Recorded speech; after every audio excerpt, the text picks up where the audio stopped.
क्या आपको लगता है कि आज के ज़माने में फ्रीडम ऑफ स्पीच सच में एग्जिस्ट करती है?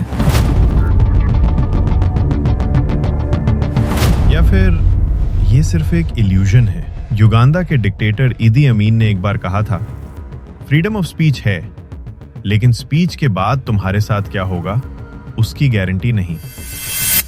दरअसल यही कहानी आज एक नए सिस्टम में दोबारा लिखी जा रही है। यहां एक सिंपल रूल है, अगर आप गवर्नमेंट के फेवर में बोलते हो आपको फुल फ्रीडम है, लेकिन अगर आप सवाल उठाते हो सिस्टम आपको चुप कर देता है।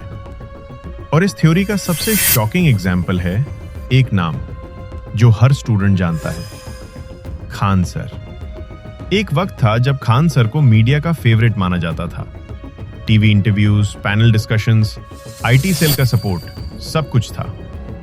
उनकी एक परफेक्ट इमेज बनाई गई थी, एक आइडियल सिटीजन जो सिस्टम को चैलेंज नहीं करता, जो पाकिस्तान को रोस्ट करता है और अपनी कम्युनिटी को भी क्रिटिसाइज करता है।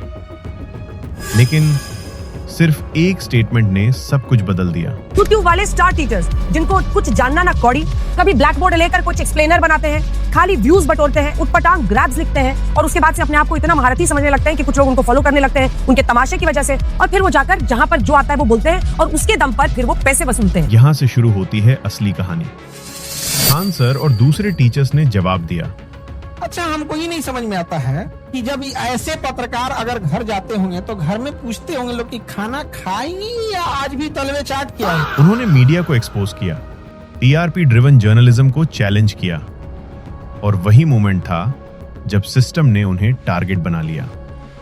सिर्फ क्रिटिसिज्म के बाद क्या होता है? Debate, discussion? नहीं। एक रात उनके कोचिंग सेंटर पे अटैक होता है, गार्ड को मारा जाता है, प्रॉपर्टी डैमेज होती है, और सबसे शॉकिंग बात, एफआईआर खान सर के खिलाफ। अब नैरेटिव कंप्लीटली रिवर्स हो चुका था। हीरो सडनली विलन बन गया। फैजल खान नाम हाईलाइट होने लगता है, मीडिया उनकी आइडेंटिटी को पुश करता है।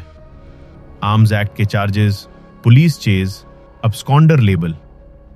एक टीचर जो स्टूडेंट्स को पढ़ा रहा था अब सिस्टम से भाग रहा है। यहां सिर्फ पुलिस एक्शन नहीं होता, सडनली फायर डिपार्टमेंट को याद आता है कि कोचिंग सेंटर अनसेफ है। नोटिस इशू होता है, सील करने की बात होती है। डिफेमेशन केस 2 करोड़ का, कोर्ट केसेस, लीगल प्रेशर। ये कोइंसिडेंस है या एक पैटर्न?